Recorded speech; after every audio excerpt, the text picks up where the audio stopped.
እስመክ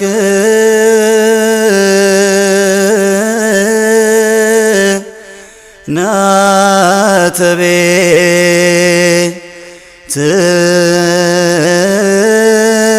ትከ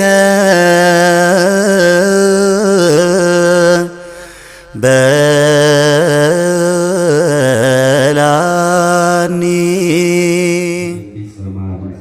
የተዋሃዱ ልጆች በስመ አብ ወወልድ ወመንፈስ ቅዱስ አሐዱ አምላክ አሜን። ክቡር አባታችን መልአከ ገነት መምህር አድማስ አበራ የዚህ ታላቅ ቤተ ክርስቲያን አስተዳዳሪ፣ የተከበራችሁ አባቶቼ ካህናት፣ ወንድሞቼ ዲያቆናት፣ መምህራን ወንጌል፣ መዘምራን፣ እግዚአብሔር በቸርነቱ የሰበሰባችሁ አባቶችና እናቶች፣ ወንድሞችና እህቶች፣ ሕፃናትም ጭምር እንደምን ዋላችሁ? ለበረከት የጠራን እንድናመልከው የሰበሰበን ሥጋውን ቆርሶ ደሙን አፍስሶ ያዳነን ብርሃነ መስቀሉን እንድናይ በዓለ መስቀሉን እንድናከብር የፈቀደልን የረዳን የድንግል ማርያም ልጅ የዓለም መድኃኒት አካላዊ ቃል ኢየሱስ ክርስቶስ ስሙ የከበረና የተመሰገነ ይሁን። እንኳን አደረሳችሁ።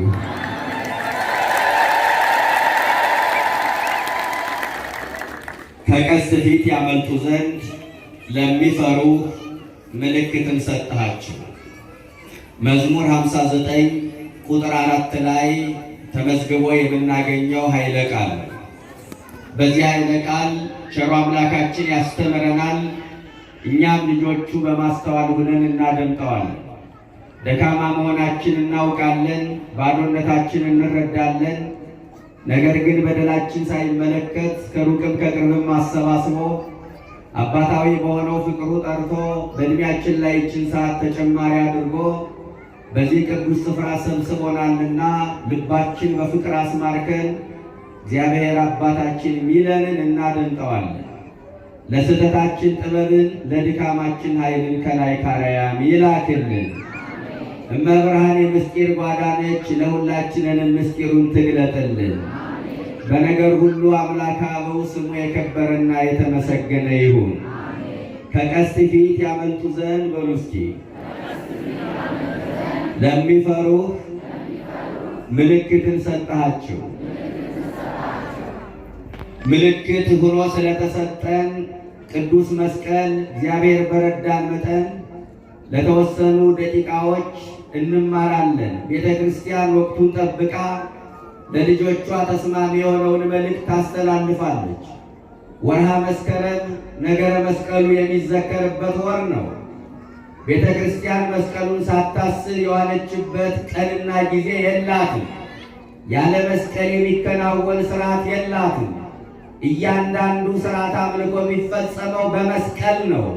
ነገር ግን በዓመት ሁለቴ በወርሃ መጋቢትና በወርሃ መስከረም ደግሞ በተለየ መልኩ በድምቀት የመስቀሉን በዓል ታከብራለች። በተለይ የመስከረም ወር በመስቀል ያሸበረቀ ወር ነው ይሉታል አባቶቻችን። መስከረም 10 ቀን መስቀሉ ወደ ኢትዮጵያ ገብቷል። መስከረም 16 ቀን የመስቀል ደመራ በዓል እናከብራለን። መስከረም 17 ቀን ቅድስት እሌኒ መስቀሉን ለማውጣት ቁፋሮ ያስጀመረችበት ቀን መሆኑን እናስባለን። መስከረም 21 በዛሬው ቀን ደግሞ በግሸን አምባ መስቀሉ በክብር ማረፉን እናከብራለን።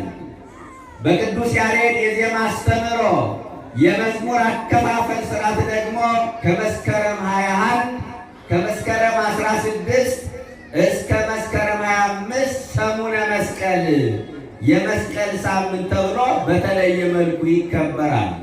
ከዚህ ተነስተን ምልክት ሆኖ ስለተሰጠን ስለ ቅዱስ መስቀል እግዚአብሔር በረዳን መጠን ጥቂት እንማማራለን። የተዋህዶ ልጆች እግዚአብሔር ለሰው ልጆች ምልክትን ሰጥቷል። ምን ሰጥቷል? እግዚአብሔር ለሰው ልጆች ምልክትን ሰጥቷል። እግዚአብሔር የሰጣቸው ምልክቶች ብዙ ናቸው። ዋና ዋናዎቹን ጥቂት እናንሳ። እግዚአብሔር አምላክ ለኖህ የገባው ቃል ኪዳን ነበረ። በኦሪት ዘፍጥረት ምዕራፍ 9 ከቁጥር 12 ጀምሮ እንደተመዘገበው በኖህና በእግዚአብሔር መካከል በነበረው ቃል ኪዳን ግን ምልክቱ ቀስተ ደመና ነበረ። በትንቢተ ኢሳይያስ ምዕራፍ 7 ቁጥር 14 ላይ ደግሞ ራሱ እግዚአብሔር ምልክት ይሰጣቸዋል። ድንግል በድንግልና መውለዷ ምልክት ተደርጎ ለሰው ልጆች ተሰጥቷል። ሦስተኛው ትንሣኤው ምልክት ሆኖ ተሰጥቶናል። የማቴዎስ ወንጌል ምዕራፍ 12 ከቁጥር 40 ጀምሮ እንደተመዘገበው ክፉና መንዝራ ትውልድ ምልክትን ይሻል፣ ምልክቱ ግን አይሰጣትም። ከዮናስ ምልክት በስተቀር ሌላ ምልክት አይሰጠውም። ዮናስ 3 ቀን 3 ሌሊት በዓሣ ሆድ ውስጥ እንዳደረ የሰው ልጅም 3 ቀንና 3 ሌሊት በልበ ምድር በመቃብር ይኖራል ተብሎ ተጽፏል። ስለዚህ ትንሣኤው ምልክት ተደርጎ ተሰጥቶናል። ሦስተኛው ይሄ ነው። አራተኛው መስቀሉ ምልክት ሆኖ ተሰጥቶናል። ከቀስት ፊት ያመልጡ ዘንድ ለሚፈሩ ምልክትን ሰጣቸው ነው የተባለው። እግዚአብሔር ምልክት መስጠቱ ያለ ምክንያት አይደለም። ምልክት መስጠቱ ጥቅም አለው።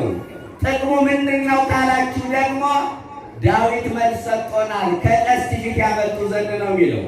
ዲያብሎስ አነጣጥሮ ከወረወረብን የፈተና ቀስት ማምለጥ እንድንችል ኢላማ እንዳንሆን በዲያብሎስ ክፉ ሐሳብ ተወግተንና ተነድፈን ከመሞት እንድንዘል ለሚፈሩት መስቀሉ ምልክት ሆኖ ተሰጥቷቸዋል።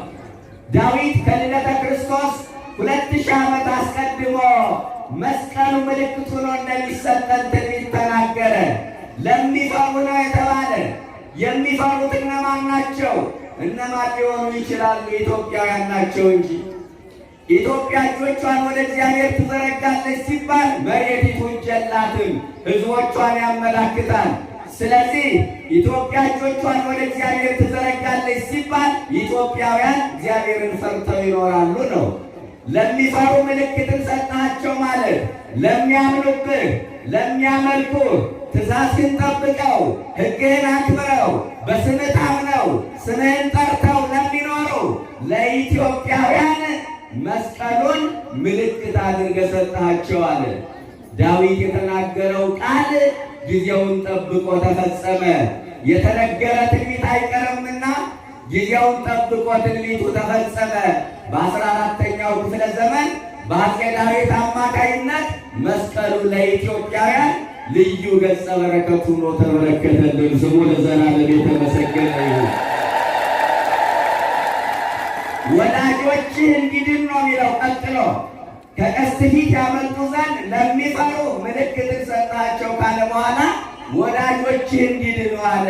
ስጦታ የሚሰጠው ለካስ ለወዳጅ ነው። የተዋሃዱ ልጆች እግዚአብሔር ኢትዮጵያውያንን የወደደበት ምስጢር ከአእምሮ በላይ ነው። ለወዳጆቻችን ያለንን አክብሮትና ፍቅር ምንገልጠው ስጦታ በማበርከት ነው። እግዚአብሔር ኢትዮጵያውያንን የወደደው ስጦታ በማበርከት ነው። ምን ሰጠን ካላችሁ፣ አንደኛ መስቀሉን የተለየ ስጦታ አድርጎ አበረከተልን። ሁለተኛ የሙሴን ጽላት የቃል ኪዳኑን ታቦተ ጽዮንን ለኢትዮጵያውያን ልዩ ገጸ በረከት አድርጎ አበረከተልን። ስሙ ለዘላለም የተመሰገነ ይሁን። ታቦተ ጽዮንን። ሶስተኛ የዜማ አባት ቅዱስ ያሬድን ለኢትዮጵያ ሰጠ። የቅዱስ ያሬድ ዜማ ሌላው ዓለም የማያውቀው ለኢትዮጵያ ብቻ የተበረከተ ልዩ ገጸ በረከት ነው። አራተኛ ድንግል ማርያምን በተለየ መልኩ ለኢትዮጵያ ለሀገራችን አስራት አድርጎ መድኃኔዓለም ሰጠን። ድንግል ማርያምን በእውነት ስሟ የተመሰገነ ይሁን። አያችሁ፣ ከቀስት ፊት ያመልጡ ዘንድ ለሚፈሩ ምልክትን ሰጣቸው። ብዙ ስጦታ ተቀብለናል። ምልክቱ አስቀድሞ የተሰጠው ለቃየል ነው። አባቶቻችን ነገር ከስሩ ውሃ ከጥሩ ይላሉ። ጥቂት ወደ ኋላ መለስ ብለን የመስቀሉን ታሪክና አመጣጥ ማየት መቻል አለብን። አሁን የተለመደውን ታሪክ ብዙን የመተረክ አልፈልግም። እዛ ላይ ከ5 ደቂቃ በላይ አልቆይባችሁም። ግን መጽሐፍ ቅዱስ ዳራው ምን ይመስላል? ከመስቀሉ ጀርባ ያለውን ምስጢር ነው ማያሳየት የምፈልግ። ይህ ምልክት አስቀድሞ ለቃየል ተሰጥቷል። በኦሪት ዘፍጥረት ምዕራፍ 4 ቁጥር 15 ላይ ለቃየል ምልክት አደረገለት ይላል። መጽሐፍ ቅዱስ እንዲህ ብሎት ነው የሚሄደው። ምን ማለት ነው? ያ ምልክት ምንድን ነው? ቃየል ወንድሙ አቤልን በቅናትና በምቀኝነት ተነሳስቶ ከገደለ በኋላ ሰላም አጣ። ኮብላይና ተቅበዝባዥ ሆነ። በወንድሙ ጽኑ ደም የሰከረው ቃየል የእግዚአብሔር ጽኑ መርገም በላዩ ላይ ስለወደቀበት ኮብላይና ተቅበዝባዥ ሆነ፣ ተረበሸ፣ ውስጡ ሰላም አጣ። ሰው ገድሎ ሰላም የለም። የተዋህዶ ልጆች ሰው ገድሎ ረፍት የለም። ለክፉዎች ሰላም የላቸውም ተብሎ ተጽፏል። ትንቢተ ኢሳይያስ ምዕራፍ 57 ቁጥር 21 ላይ የተመዘገበ ቃል ነው። ግፍ እየፈጸሙ በንጹሐን ደም እየታጠቡ ሕይወት እየቀጠፉ ፍርድ እያጓደሉ ድሃ እየበደሉ ሰላም ብሎ ነገር አይታሰብም። ዛሬ አንዳንዶቹ የማይገባ ሥራ እየሰሩ ነገር ግን ሱፍ ለብሰው ከረባት አስረው ሲጓዙ ሰላማውያን ይመስሉን ይሆናል። አይምሰላችሁ። ሰላም የላቸውም። ከሕሊና ዳኝነት ማምለጥ አይቻልም። የሰላማችን መደፍረስ ዋናው ምክንያት ክፉ ነገር ማድረጋችን ነው።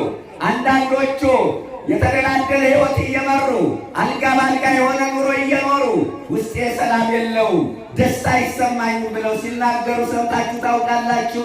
በዚህ ሰዓት ነው መንቃት፣ ከክፋት ርቆ ንስሐ ገብቶ የሰላሙን ጌታ መድኃኔዓለምን መፈለግ ያስፈልጋል።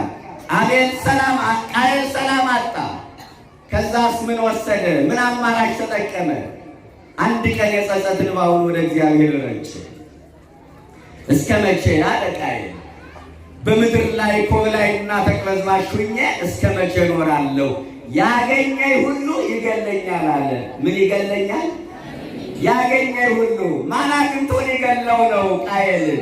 አንድ ወንድም ነበረው፣ እሱም በድንጋይ ቀጥቅጦ ገሎታል። ሌላ ሰው የለ።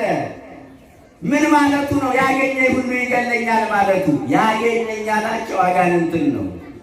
አጋንንት እንዳይተናኮሉት ነው። ዛሬም መስቀሉ ምልክቱ ነው የተሰጠን፣ አጋንንት አግኝተው እንዳይተናኮሉ ነው። ምክንያቱም አጋንንት በመስቀሉ ፊት መቆም አይችሉም። ዛሬ ሰይጣን ያደረበት ሰው መስቀል ሲነካው ተቃጠልኩ እያለ እየጮኸ ይሄዳል። ዛሬ ጋኔን ያደረበት ሰው መስቀል አይወድም። ተሳለም ሲሉት አይሳለምም፣ ምልክቱን ያስጥላል። መስቀል የያዘ ካህን ያስገፋል፣ ማተብ ያስበጥሳል። ክፉ መንፈስ ያደረበት ሰው አይወድም። ስለዚህ ያገኘኝ ሁሉ እንዳይገለኝ አለ ቃየል። አጋንንት አግኝተው እንዳይተናኮሉ ነው ምልክቱ ነው የተሰጠን። በዚህ ሰዓት ቅዱስ ሚካኤል ከገነት ዕፅ ቆርጦ ከቃየል አጠገብ ተከለለት ይላል። ከማን አጠገብ? ከቃየል አጠገብ። በደንብ እንድታውቁ ነው የመስቀሉን አመጣጥ። ከቃየል አጠገብ ተከለለት ቅዱስ ሚካኤል ከገነት ዕፅ ቆርጦ። ያ አደገ፣ ዛፍ ሆነ፣ ታላቅ ዛፍ ማለት ነው። ያ ዛፍ ከጥፋት የሚሰወርበት ከሞት የሚያመልጥበት ነበረ። የተዋህዶ ልጆች ከዛ ከቃየል ጀምሮ ሲወርድ ሲዋረድ ሰሎሞን ጋር እንጨቱ ደረሰ። ሰሎሞን ቤተ መቅደሱን በሚያሰራበት ሰዓት ይህንን እንጨት አስቆርጦ አመጣው። ቤተ መቅደሱን እንዲሰራ ስለተፈለገ ለቤተ መቅደሱ መስሪያ ይሆናል ተብሎ ስለታሰበ እንጨቱ ተቆርጦ መጣ። ግን ለስራ መዋል አልቻለም። ቤተ መንግስት ደጃፍ ላይ ወድቆ ይኖር ነበር።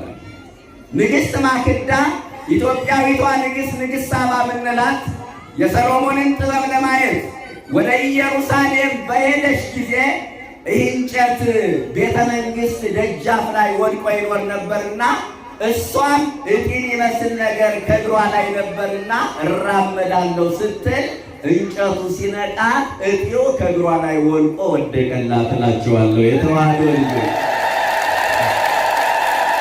ገና ክርስቶስ ሳይሰቀልበት እኮ ነው። አያችሁ፣ በምሳሌ ለካስ የክርስቶስ መስቀል ምሳሌ ነበረ እንጨት። ከዛ ደነቃቸው ንግሥቲቱና ንጉሡ። እንዲህ አይነት እንጨት ቤተ መንግሥት ደጃፍ ላይ ወድቆ ሲኖር ለካስ እስካሁን ሳናውቀው ክብር መስጠት አለብን ብለው አንዳንድ ብር ለጠፉበት። ከሰሎሞን እስከ ጌታ የነገሱ ነገሥታት 28 ናቸው። 28ቱም ለማስታወሻ እንጨቱ ላይ አንዳንድ ብር ለጠፉበት የተዋህዶ ልጆች። ከዛስ በኋላ 28 እና 2 ሲደመር 30 ነው የሚመጣው አይደለ? እንጨቱ ላይ ነበረ ብሩ የቆየው። ክርስቶስ በሚሰቀልበት ጊዜ ብሩን እንጨቱ ላይ አንስተው ለይሁዳ ሰጡት። በእንጨቱ ላይ ደግሞ መድኃኔዓለምን ሰቀሉት። ለጊዜው ለቃየል የድነት ምልክት ሆኖ ያ እንጨት ተሰጥቶ ነበረ። መድኃኔዓለም ሲሰቀልበት ግን ለሁላችንንም የድነት ምልክት ሆኖ ተሰጠን። ክብርና ምስጋና ለስሙ ይሁን። የመስቀሉ አመጣጥ እንደ እንግዳ ደራሽ እንደ ውሃ ፈሳሽ አይደለም። ምዕመናን፣ መስቀሉ ለቃየል ብቻ አይደለም ምልክት ሆኖ የተሰጠው፣ ለሰው ልጆች ብቻ አይደለም ምልክት ሆኖ የተሰጠው፣ ለመላእክትም ምልክት ሆኖ ተሰጥቷቸዋል። የመጀመሪያው ጦርነት በድል የተጠናቀቀው በመስቀሉ መሳሪያነት ነው። ወጸልዎ በሰማይ ለውጡ አርዌ ሚካኤል ወገብርኤል፣ በሰማይ ላይ ሚካኤልና ገብርኤል ዘንዶውን ተዋጉት። ዘንዶውም ከመላእክቱ ጋር ተዋጋ፣ አልቻላቸው። ወደ ምድር ተጣለ። ወደ ምድር የጣሉት እየወጉ እየቀጠቀጡ በቅዱሱ መስቀል ነበረ። ተመልከቱ፣ በመስቀል መሳሪያ ነበረ ዲያብሎስን እየተዋጉ ወደ ምድር የተጣሉት። ከዛሬ ጊዜ ጀምሮ መስቀል ለመላእክቱ የድል አርማ ሆነ። ከዛሬ ጊዜ ጀምሮ ዘንጋቸው ጫፍ ላይ የመስቀል ምልክት ሆነ። የተዋህዶ ልጆች ለምስጋና በሚቆሙበት ጊዜም መላእክት የመስቀል ቅርጽ ይሰራሉ። በክልኤ ክነፊሆሙ ይከድኑ ገጾሙ፣ በሁለት ክንፋቸው ፊታቸውን ይሸፍናሉ። ወበክልኤ ክነፊሆሙ ይከድኑ እግሮሙ፣ በሁለት ክንፋቸው እግራቸውን ይሸፍናሉ። ወበክልኤ ክነፊሆሙ ይሰሩ አንጻረ፣ በሁለት ክንፋቸውን ደግሞ ወደ ላይ ይዘረጋሉ። በዚህ ጊዜ ምን እየሰሩ ነው መላእክት? የመስቀል ቅርጽ። አያችሁ፣ ለምስጋና በሚቆሙበት ጊዜ የመስቀል ቅርጽ ይሰራሉ። የሰው ልጅም የተፈጠረው ነገረ መስቀሉን እንዲያዘክር ሆኖ ነው የተፈጠረው። ሰውን በመስቀል ቅርጽ ሰጥቶ መፍጠሩ የሰው ሕይወቱ የተመሰረተው በመስቀል ላይ ስለሆነ ነው። ለዚህ ነው ሊከተለኝ የሚወድ ቢኖር ራሱን ይካድ፣ መስቀሉንም ተሸክሞ ዕለት ዕለት ይከተለኝ አለ። የምንሸከመው መስቀል አለ። የተዋህዶ ልጆች የሚታይ መስቀልና የማይታይ መስቀል እንሸከማለን። የሚታየው መስቀል ይህ በአንገታችን ላይ የምናስረው መስቀል ነው። የማይታየው መስቀል ደግሞ በሃይማኖታችን ምክንያት በክርስትናችን ምክንያት የሚገጥመን ተግዳሮት፣ የምንከፍለው ዋጋ፣ የሚደርስብን ስቃይ እሱ መስቀል ይባላል። ስለዚህ የምንሸከመው መስቀል የምንቀበለው መከራ ስላለ የሰው ልጅ በመስቀል ቅርጽ ተፈጠረ እያልኳችሁ ነው። ምልክቱ ሆኖ ተሰጥቶናልና ምልክቱን አትጣሉት። ስጦታ ሆኖ ተበርክቶላችኋልና ስጦታችሁን አትናቁት። ስጦታ አይናቅም። መስቀሉን አታውልቁ። አንዳንዶቹ ዓለምን ለመምሰል ሲሉ መስቀሉን ያወልቃሉ። መስቀሉን ስታወልቁ ራሳችሁን ለሰይጣን እንዳስማረካችሁ ወቁ። መሳሪያውን የጣለ ይማረካል። መሳሪያውን የጣለ በጠላት ቁጥጥር ስር ይወድቃል። ዲያብሎስ ሊማርከን ይመጣል። መስቀሉን ከአንገታችን ላይ ተንጠልጥሎ ሲያየው ይህስ በመድኃኔዓለም ፍቅር ተይዟል ብሎ ካጠገባችን እንደ ጉንበኖ ይጠፋል። በአንገታችን ያለችው ትንሿ መስቀል ዲያብሎስን የማባረር አቅም አላት። ዛሬ አንዳንዶቹ መስቀል ማጥለቅ፣ ማተብ ማሰር የሚያጨናንቃቸው ሰዎች አሉ። የሚያሳዝነው ነገር ይህ ነው። በሚሰሩበት መስሪያ ቤት ሃይማኖታቸው ምን እንደሆነ ባይታወቅ የሚመርጡ፣ ቤተ ክርስቲያን መሄዳቸው፣ ገዳም መሳለማቸው ባይሰማባቸው ደስ የሚላቸው፣ በሃይማኖት ከማይመስሏቸው ሰዎች ጋር በቤተ ክርስቲያን ሲያልፉ ተሳልመው ለማለፍ የሚከብዳቸው፣ በሃይማኖት ከማይመስሏቸው ሰዎች ጋር እየሄዱ ካህን ፊት ለፊት ካዩ አይተው እንዳላዩ ገሸሽ የሚሉ፣ በሃይማኖት ከማይመስሏቸው ሰዎች ጋር ምግብ ቤት ሲገናኙ የሰዎችን ስሜት ለመጠበቅ ሲባል ስመ እግዚአብሔር ሳይቀሩ ሳያማትቡ በስማም ሳይሉ የሚበሉ ብዙ ሰዎች አሉ። በመስቀሉ አትፈሩ የተዋህዶ ልጆች። ዲያብሎስ ሲፈር እንጂ እናንተን ምን አሳፈራችሁ? ምዕመናን ዲያብሎስ ተንኮለኛ ነው። አስቀድሞ በመስቀሉ ስለሚያፈር እኛ እንድንሸማቀቅ ያደርገናል፣ እንድናፍር ያደርገናል። አንዳንድ የራት ግብዣ ላይ ታስታውሳላችሁ እህቶች፣ ከልብስሽ ጋራ እኩል አይመጣም። እንግሊዘኛውን መጠቀም ስላልፈለጉ ነው። ከልብስሽ ጋራ እኩል አይመጣም ስትባል ማተቧን ፈታ መስቀሏን አውልቃ ለራት ግብዣ የምትሄድ ብዙ ሴት አለች። አንዳንድ የሰርግ ስፍራ ላይ ታስታውሳላችሁ ፕሮቶኮል ያበላሻል እየተባለ ሚዜዎቹና ሙሽሮቹ አንገታቸው ላይ የመስቀል ምልክት አይታይም።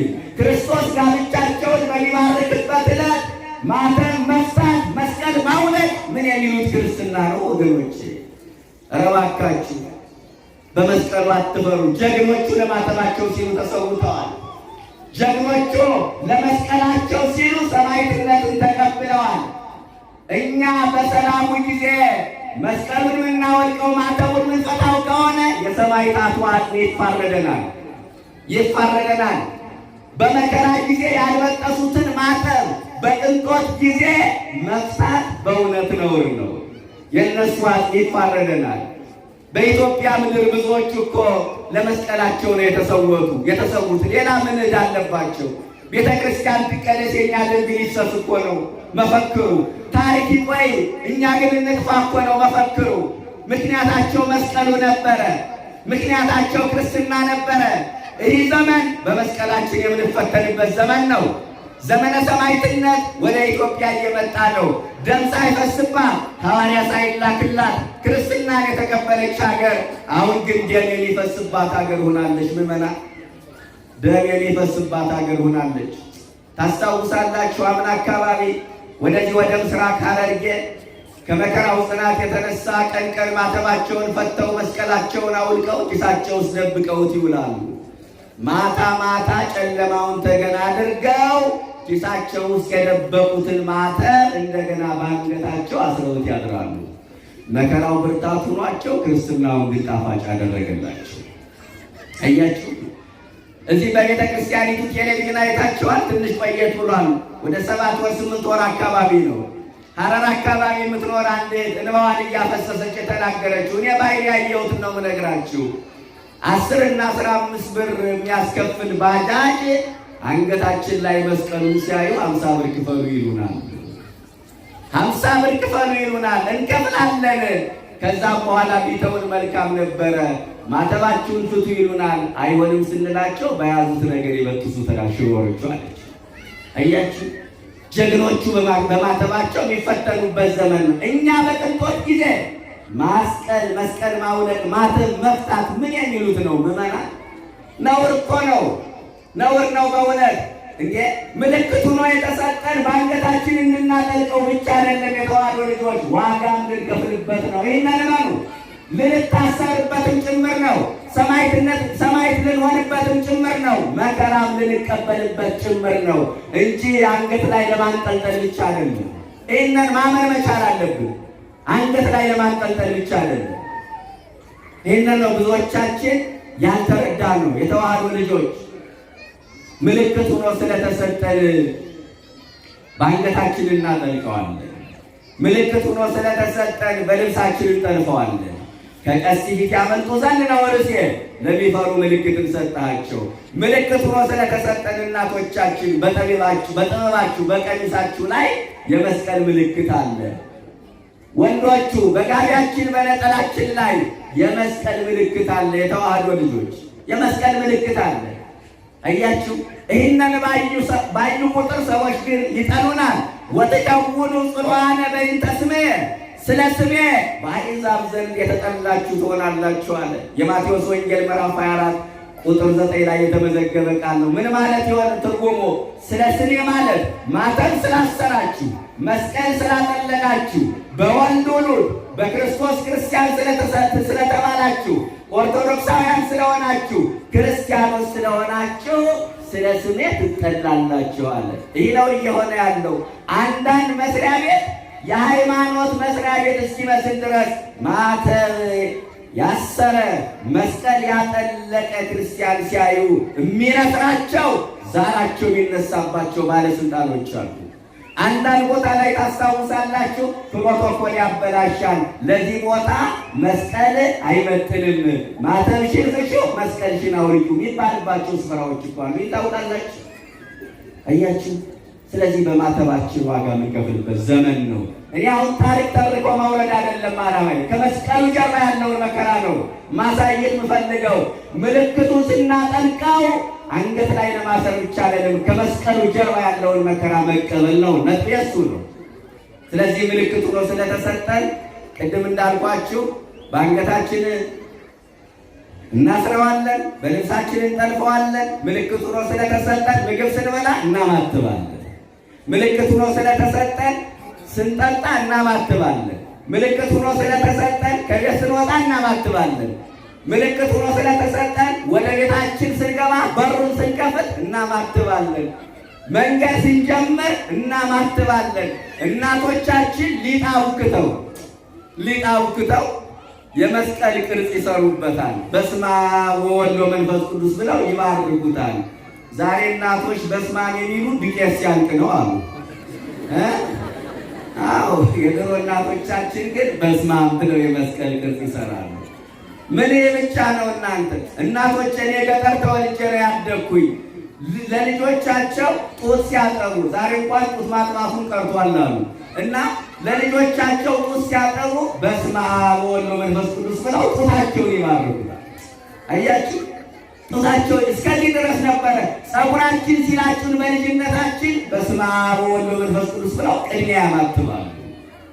ልብ በሉ፣ ምልክት ሆኖ ተሰጥቶናል። ሙተን እንኳን ከመቃብራችን ላይ መስቀል አይለየንም። እንደው እንደ መስቀል እኮ ያለ ታላቅ ነገር የለም። አልገባን ግን ብዙዎቻችን መስቀል መልዕልተ ሁሉ ነገር አለ። መስቀል ከሁሉም ነገር በላይ ከፍ ያለ ነው አለ። እንዴ ከነዋየ ቅድሳት እንደ መስቀል የከበረ የለም። ከፍጡራን ከሰዎች እንደ ድንግል ማርያም የከበረ የለም። ስሟ ለዘላለም የተመሰገነ እንደ መሬታችን የከበረ የለም። መስቀል ከነገሮች ሁሉ በላይ ነው የተዋህዶ ልጆች። ስለዚህ በመስቀል የሚከናወነው ነገር መብዛቱ ሰባቱ ምስጢራተ ቤተ ክርስቲያን የሚፈጸሙት የሚከናወኑት በመስቀል ነው። ራሱ ነዋያተ ቅድሳቱ የሚባረኩት በመስቀል ነው። ለካስ ከሁሉም ነገር በላይ ነው መስቀል። ስለዚህ ምልክት ሆኖ ስለተሰጠን እናቶቻችን እንዳልኳችሁ ሊጡን አብኩተው በስመ አብ ብለው ያማትቡበታል። ብዙ ስራ ይሰራሉ። አሁን መኪና ውስጥ ስትገቡ መኪናችሁ ውስጥ ምን አለ? ፊት ለፊት ላይ መስቀል አለ። በኃይለ መስቀሉ ጠብቀኝ እኮ ነው። አንድ ሹፌር መኪና ውስጥ ገብቶ ሞተር ከማስነሳቱ በፊት በስመ አብ ወወልድ ወመንፈስ ቅዱስ ብሎ ያማትባል። ምልክት ሆኖ ተሰጥቶናል። ግን እያንዳንዱ ነገር የሚደረገው በእምነት ነው። ያለ እምነት ግን እግዚአብሔርን ደስ ማሰኘት አይቻልም። ወዘንበለ ታምኖ ሰይጣን ያስምር ወደ እግዚአብሔር አይደለ። ያለ ሃይማኖት እግዚአብሔርን ደስ ማሰኘት አይቻልም። ማማተብና አምኖ ማማተብ ይለያያል። ሁሉም ነገር በእምነት ነው የሚከናወነው። ወንድሜ መባረክና አምኖ መባረክ ይለያያል። ቤተክርስቲያን መምጣትና አምኖ መምጣት ይለያያል። ወንጌል መስማትና በእምነት መስማት ይለያያል። ያለ እምነት እግዚአብሔርን ደስ ማሰኘት አይቻልም።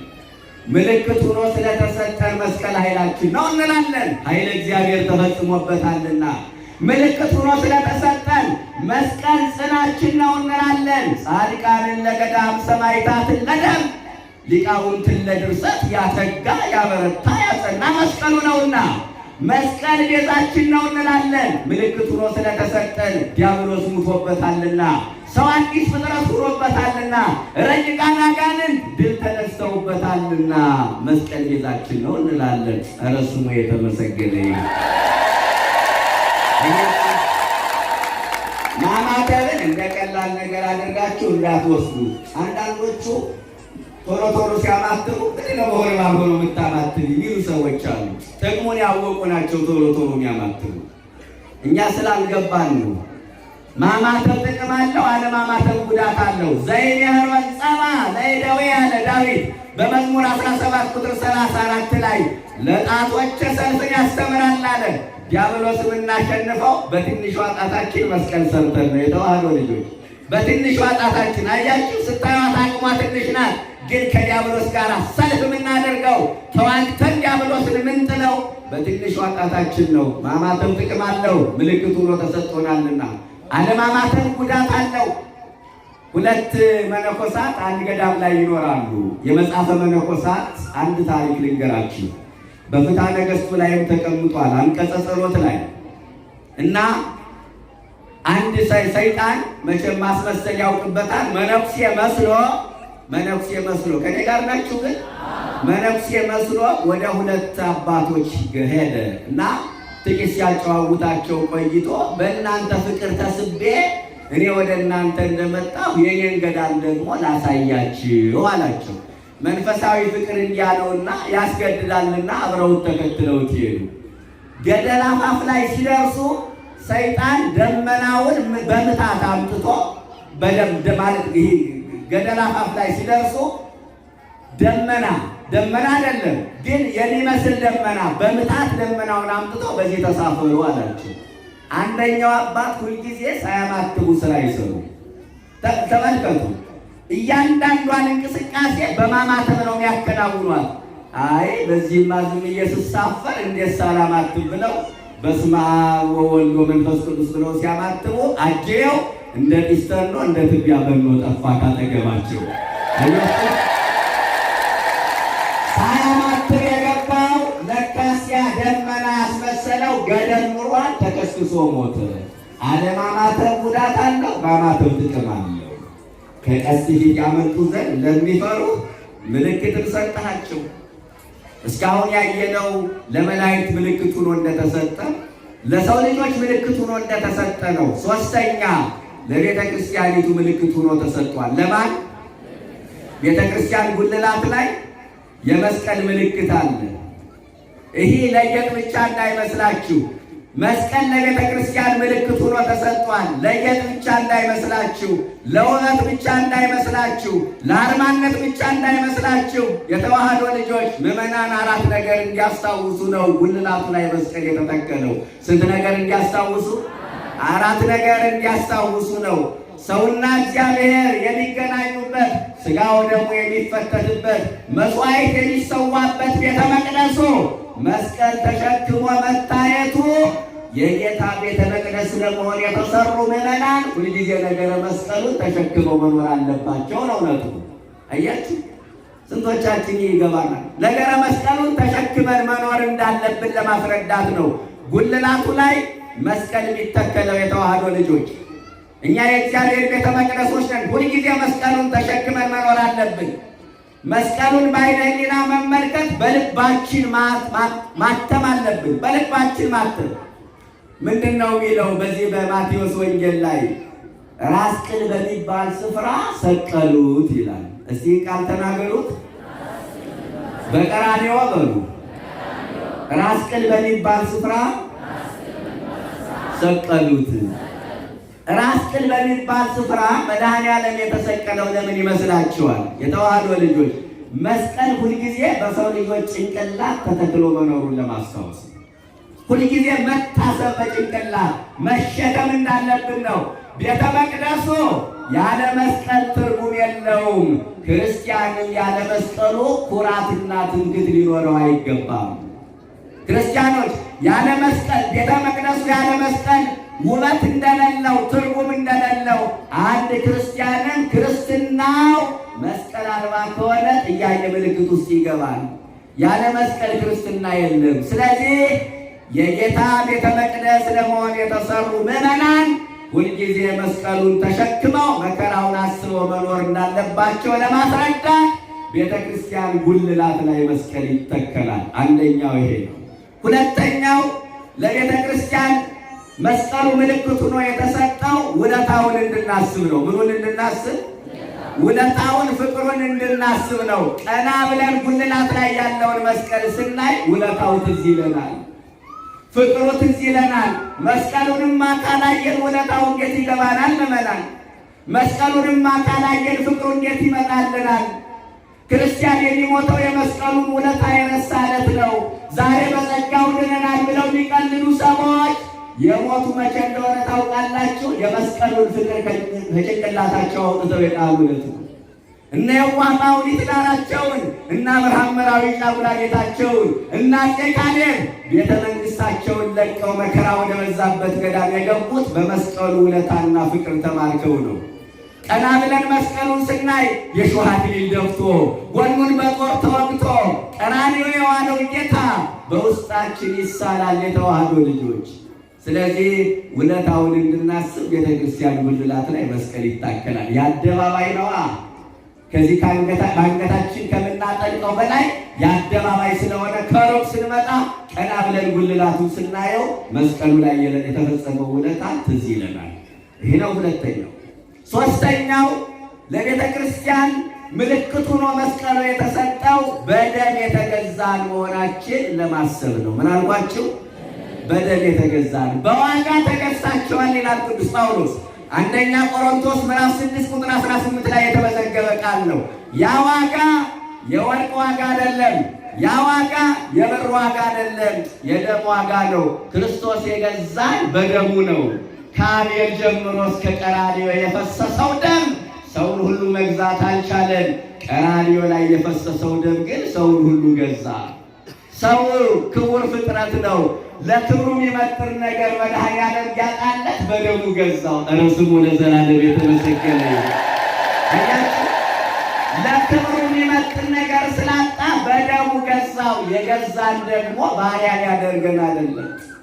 ዮሐንስ አፈወርቅ ባል ለሚወዳት ሚስቱ የሚወደውን ስጦታ ገዝቶ በማበርከት የግሉ ሊያደርጋት እንደሚፈልግ መድኃኒዓለምም የግሉ ሊያደርገ የደም ማጫ ለቤተ ክርስቲያን ከፈለላት ይላል። ስሙ የተመሰገነ ይሁን። የደም ማጫ ቤተ ክርስቲያንም ለክርስቶስ ያላትን ፍቅር ትገልጥ ዘንድ ሁልጊዜ መስቀል ተሸክማ ትታያለች። ሚስት ለባሏ ያላትን ታማኝነት የምትገልጠው በቀለበቷ ነው። ቤተ ክርስቲያንም የክርስቶስ ውድ አካሉ ታማኝ አካሉ መሆኗን የምታረጋግጠው ሁልጊዜ መስቀል ተሸክማ በመታየቷ ነው ይላል። እንዲህ አይነት ምስጢር አላቸው አባቶቻችን። የተዋህዶ ልጆች ቀለበት ያጠለቀችን ሴት ቀና ብሎ የሚያያት ወንድ የለም፣ የሚደፍራት ወንድ የለም። የተዋህዶ ልጆች ይህ የተፈጥሮ ሕጋችን ያስተምራል። የሌላ ሚስት መሆኗ ይታወቃል። ቤተ ክርስቲያን መስቀል ተሸክማ መስቀሉን ገንዘብ አድርጋ የምትኖረው ከሙሽራዋ ከክርስቶስ የተቀበለችው ቀለበቷ ስለሆነ። ከማን አልኳችሁ? ይህ ቃል በደንብ በሉት። ደስ የሚለኝ ቃል ነው። ቤተ ክርስቲያን በሉ መስቀሉን ገንዘብ አድርጋ የምትኖረው ከሙሽራዋ ከክርስቶስ የተቀበለችው ቀለበቷ ስለሆነ። አዎ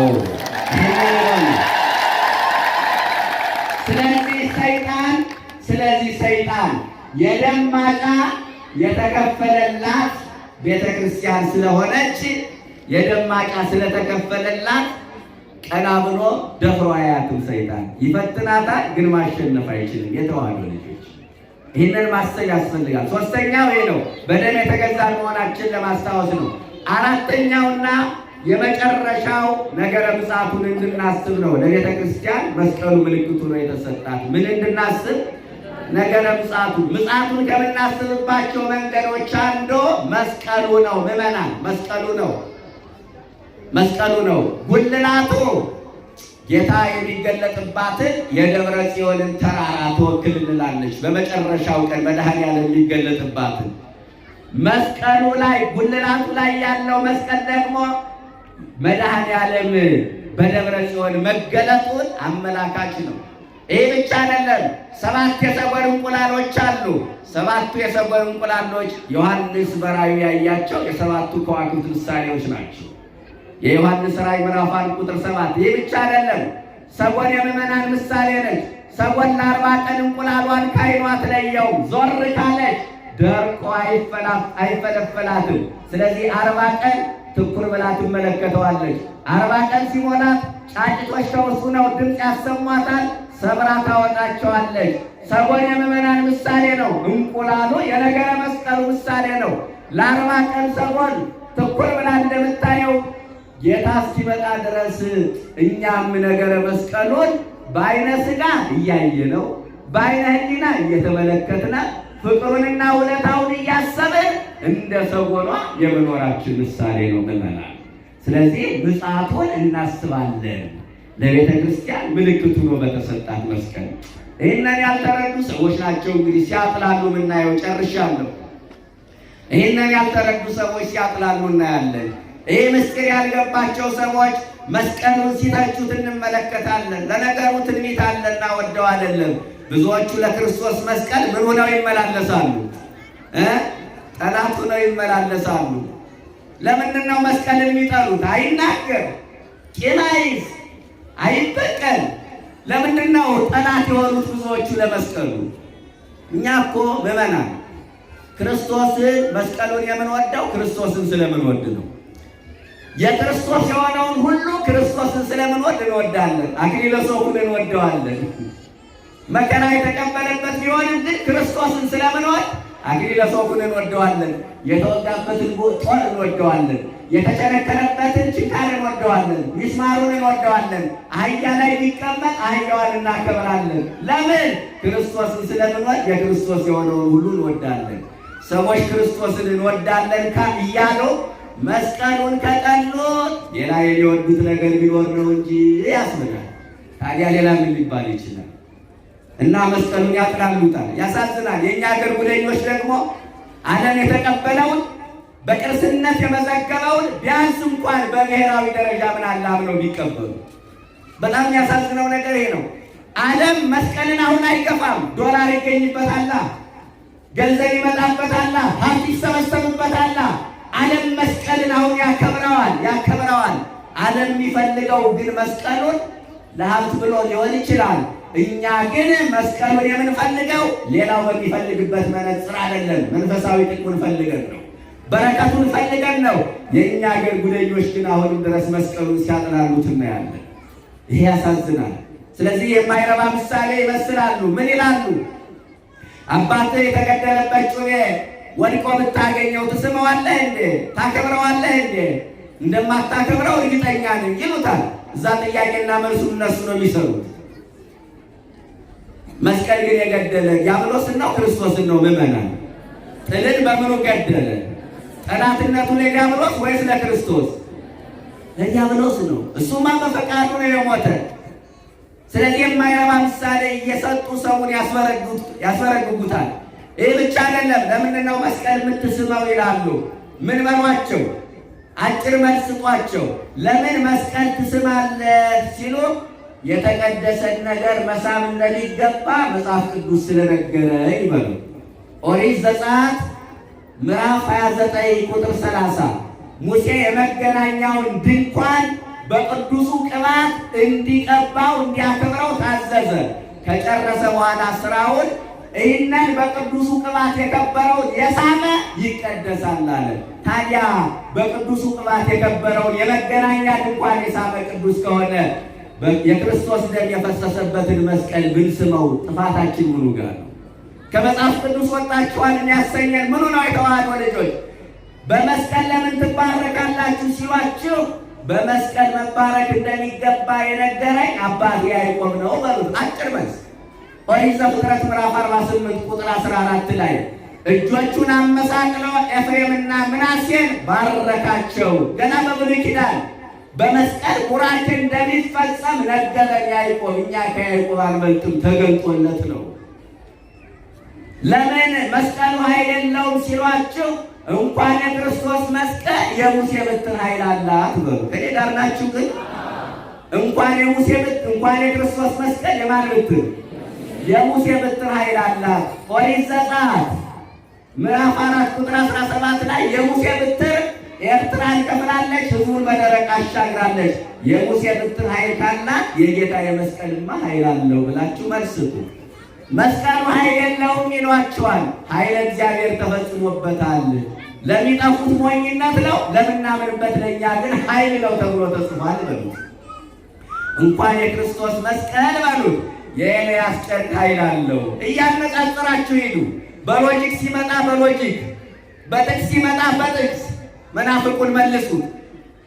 ሁለተኛ ነገሥት ምዕራፍ 2 ቁጥር 9 ላይ ኤልያስ ወደ ሰማይ ሲያርግ ኤልሳ ቀና ይመለከተው ነበር እና ሳልወሰድ አደርግልህ ዘንድ ከእኔ የምትሻው ነገር ምንድን ነው ሲለው አባቴ አለ።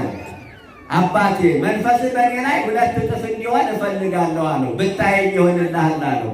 ብታምን ማለቱ ነው። ከዚህ በኋላ ትኩር ብሎ ተመለከተ። ወደ ሰማይ ሲመለከት የተዋህዶ ልጆች ከማን ጋር ናችሁ? ሳትዋሹ እኔ ጨርሻለሁ። ይኸውላችሁ በቀላሉ እኮ ነው ልባችን የሚበተን። አሁን ከቃሉ የተሻለ ነገር አለ? በመስቀሉ ኃይል በእውነት በቅዱስ መስቀሉ የዲያብሎስን ራስ ቀጥቅጦ ከእግራችን በታች ይጣልልን። በመስቀሉ ኃይል አጋንንትን ያደርግልን። ስለዚህ ብታይ ይሆንልሃል አለው። ትኩር ብሎ ተመለከተ፣ መጎናጸፊያውን ወረወረለት። ኤልሳ ብድግ አደረገና ሲጠመጥመው የኤልያስ መንፈስ በኤልሳ ላይ 2 እጥፍ ሆኖ አረፈ ይላል። እግዚአብሔር የተመሰገነ ይሁን። 2 እጥፍ ሆኖ አረፈ። ምን ልላችሁ ፈልጌ ነው? የአንድ ጻድቅ የኤልያስ ልብስ ጸጋ መንፈስ ቅዱስን ካመጣ ኃይል ካሳደረ የክርስቶስ መስቀልማ እንዴት ኃይል የለውም እንድትሉ ፈልጌ ነው። ሁለተኛ ነገሥት ምዕራፍ 6 ከቁጥር 1 ጀምሮ አንድ የተጻፈ ቃል አለ። የኤልሳ ደቀ መዛሙርት እየበዙ ሄዱ። ጸበበነ ማኅደር ኖ ንግሥ ንጸወ ወንንስ ካላ ማኅደረ፣ ቤት ጠበበን ጎጆ እንስራ ብለው ደቀ መዛሙርቱ ተሰብስበው ወደ ጫካ ሄዱ። መምህራቸው ኤልሳ የትሕትና መምህር ነውና አብሯቸው ሄደ። አንድ ተማሪ ከዛፍ ከባህር አጠገብ ዛፍ ላይ ወጥቶ እንጨት ሲቆርጥ መጥረቢያው እጀታው ላይ ወድቆ ባህር ውስጥ ገባ። ዝሪህቡ ጊዜ ዝሪህቡ ያው የተውሶ ጠፋ ጨርሶ ብሎ አለቀሰ። ኤልሳ የቱ ጋር ነው የጠፋው አለው። እዚህ ጋር ነው የጠፋው አለ። ኤልሳ ደረቅ እንጨት ቀርትናልና በቅርፊት እኮ ነው ደረቅ እንጨት ቀርፍቶ ያንን አመሳቅሎ ምኑ ላይ ጣለው? ውሃው ላይ ጣለው። አሁን የእንጨቱ ባህሪ መንሳፈፍ ነው ወይስ መስጠም ነው? ምዕመናን መንሳፈፍ ነበረ። መንሳፈፍ የሚገባው እንጨት ሰጥሞ የሰጠመውን ብረት መዞ አወጣው። ኤልሳ በተመሳቀለ ቅርፊት ድንቅ ስራ ከሰራ የክርስቶስ መስቀል ድንቅ ስራ ይሰራል። ምዕመናን እንዲህ ማለት ያስፈልጋል ወገኖቼ። ይህንን ምስጢር ያልተረዱ ሰዎች መስቀሉን ሲያብጠለጥሉ ሲያጥላሉ እናያለን። ጨርሻለሁ። ቅድስት እሌኒ ትንሽ ከርሱ ጋር ወደ ርሱ ጉዳዩን አምጥቶ ለመደምደም ያህል ታሪኩን ለ3 ደቂቃ ብቻ ታገሱ። ታሪኩን ጠዋትም በሚገባ እንደተማራችሁ እርግጠኛ ነኝ። በዚህ ዘርፉ ብዙ ነው። ይህንን የመስቀልን ማን ነው የእሌኒን ታሪክ የአፄ ዘርዓ ያዕቆብን የአፄ ዳዊትን ታሪክ የምትማሩበት ዘርፉ ብዙ ነው። እዛ ላይ እኔ አይደለም ማተኩረው። ቅድም እንደነገሯችሁ ማህበራዊ ሚዲያውም ለዚህ ችግር የለበትም። በመገናኛ ብዙኃን በደንብ ታውቁታላችሁ። እና ቅድስት እሌኒ ከ300 ዓመት በላይ ተዳፍኖ የቆየውን መስቀል ለማውጣት መጀመሪያ ሱባኤ ነው ያዘችው። ምን ያዘች? ሱባኤ ነው ያዘችው። 7 ቀን ሱባኤ ያዘች። 7ኛው ቀን ስትጨርስ ለተገለጠላት መልአክ የመስቀሉን ነገር ጠየቀችው። ያን ጊዜ መልአኩ ወይ ሌላ መልአክ እጹብ ነገሩ በእንተ መስቀሉ አላት። የመስቀሉ ነገርማ እሌኒ ድንቅ ነው አላት። መልአኩ እጹብ ነው ድንቅ ነው ብሎ የመሰከረለትን መስቀል ዛሬ ምናምንቴዎቹ ሲያጥላሉ ስናይ እጅግ ያማል። በእውነት እጅግ ያሳዝናል። መልአኩ ቃላት ቢያጥረው ከአይምሮ በላይ ቢሆንበት ምንድን አለ? የመስቀሉ ነገርማ ድንቅ ነው አለ። ለመስቀሉ ክብር የሰጠ ሰው ሳይሆን መልአኩ ነው። ስለ መስቀሉ ኃይል የተናገረ ከሰው ቀድሞ የእግዚአብሔር መልአክ ነው። የተዋህዶ ልጆች የመስቀሉ ነገርማ ድንቅ ነው አለ። እውነት ነው። መስቀሉ ያልደነቀ ምን ሊደንቀን ይችላል? እናንተ የዓለም ሰላም የታወጀበት መስቀሉን ጌታ ይደንቅ። በእርግጥም መልአኩ ትክክል ነበረ። የመስቀሉ ነገር ድንቅ ነው አለ። የዲያብሎስ ራስ የተቀጠቀጠበት መስቀሉን ጌታ ይደንቅ። ረቂቃን አጋንንት ድል የተነሱበት መስቀሉን ጌታ ይደንቅ። ሰው የዳነበት ፍጥረት አዲስ ፍጥረት የሆነበት መስቀሉን ጌታ ይደንቅ። ድንቅ ነው የመስቀሉ ነገር አላት። ከመልአኩ ባገኘችው መረጃ መስቀሉን ለማውጣት ወደ ኢየሩሳሌም ጉዞዋን አደረገች። መስቀሉ ባጭሩ መስከረም 17 ቀን ቁፋሮ ተጀምሮ መጋቢት 10 ቀን ከ7 ወር በኋላ መጋቢት 10 ቀን የጌታ መስቀል በክብር ወጥቷል። የተዋህዶ ልጆች መስከረም 17 የተጀመረ ከዛስ ቤተ መቅደስ እዛው አሰርታ መስቀሉን በክብር አስቀምጣ ስትኖር ከብዙ ዓመታት በኋላ ታላላቁን መንበር የያዙት የእስክንድርያው፣ የቁስጥንጥንያው፣ የሮሙ፣ የአንጾኪያው ሊቃነ ጳጳሳት መስቀሉ ተካፈሉት። የእኛ ዕጣ ፈንታ የእኛ ድርሻ የሆነው መስቀል የቱ ጋር ነበረ? ግብፅ ላይ እስክንድርያ ላይ ነበረ። እዛ ሲኖር የእግዚአብሔር ፈቃድ ሲደርስ በ14ኛው ክፍለ ዘመን በአፄ ዳዊት አማካይነት መስከረም 10 ቀን የጌታ መስቀል ኢትዮጵያ ገብቷል። የተዋህዶ ልጆች መስከረም 10 ቀን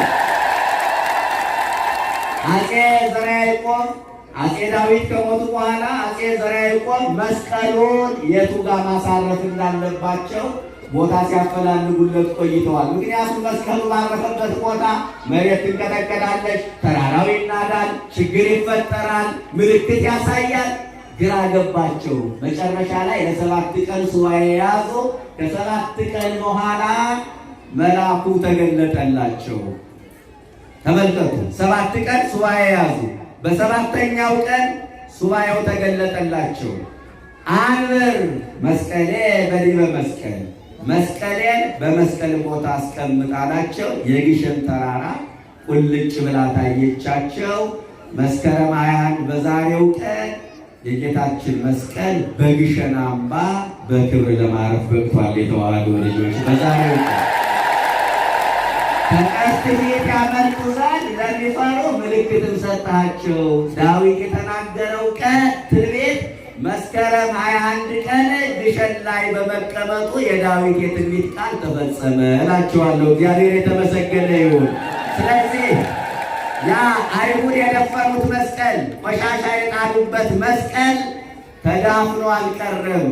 ግሸን ላይ በክብር ተቀምጦ ይኖራል። በየዓመቱ የተዋህዶ ልጆች የግሸንን ተራራ ታውቁታላችሁ። ቀኙ ገደል ነው፣ ግራው ገደል ነው፣ መካከሉ ቀጭንና ጠባብ መንገድ ነው። ያንን በነፍሳቸው ተወራርደው ደጇን ረግጠው አቀበቱን ወጥተው ቁልቁለቱን ወርደው ከመስቀሉ በረከትን ይካፈላሉ። መስቀሉን በዓይነ ሕሊና ይመለከታሉ። በዚህ ዓመት እንኳን ዙሪያው ገደል ሆኖብን መከራ በዝቶ ሰላም ደፍርሶ ግን በክርስትናቸው ተወራርደው ብዙዎች የመስቀሉን በዓል ሄደው አክብረዋል። ግሸን ላይ ብቻ ሳይሆን የድንግል ማርያም ቤተክርስቲያን ባለበት ስፍራ ሁሉ የመስቀሉ በዓል በድምቀት ይከበራል። መስቀሉን ምክንያት ድኅነት አድርጎ የሰጠን አምላካችን ስሙ የተመሰገነ ይሁን። በኃይለ መስቀሉ መድኃኔዓለም ይጠብቀን። አንድ ነገር ግን እንዳትረሱ፣ ከመስቀሉ ጀርባ መከራ እንዳለ ማሰብ ያስፈልጋል። ቅድም እንደነገርኳችሁ ከመስቀሉ ጀርባ ምን አለ? በመስቀሉ ሰላምን አደረገ አይደል የሚለው። ብዙዎቻችን መስቀል አጥልቀናል፣ ግን ሰላም የለንም። ይህ ነው ትልቁ ችግራችን። እርስ በርሳችን ተግባብቶ መኖር አቃተን፣ ሰላማችን ደፈረሰ። በመስቀሉ ፍቅርን ገለጠ፣ መስቀሉን አሰርነው፣ ፍቅር ግን አጣን። በመስቀሉ ትዕግስቱን አሳየ፣ እኛ ግን ትዕግስት አጣን። አንድ ሲናገሩ እጥፍ የምንመልስ ሰዎች ሆነናል። በመስቀሉ ይቅርታን አደረገ፣ መስቀሉን አድርገናል፣ አስረነዋል። የይቅርታ ሰዎች ግን መሆን አልቻልንምና ሁልጊዜ ምልክቱ ስናጠር ከመስቀሉ ጀርባ ፍቅርን፣ ትዕግስትን፣ ቸርነትን፣ የዋህነትንና ይቅርባይነትን ገንዘብን እናደርግ። መድኃኔዓለም ይርዳን።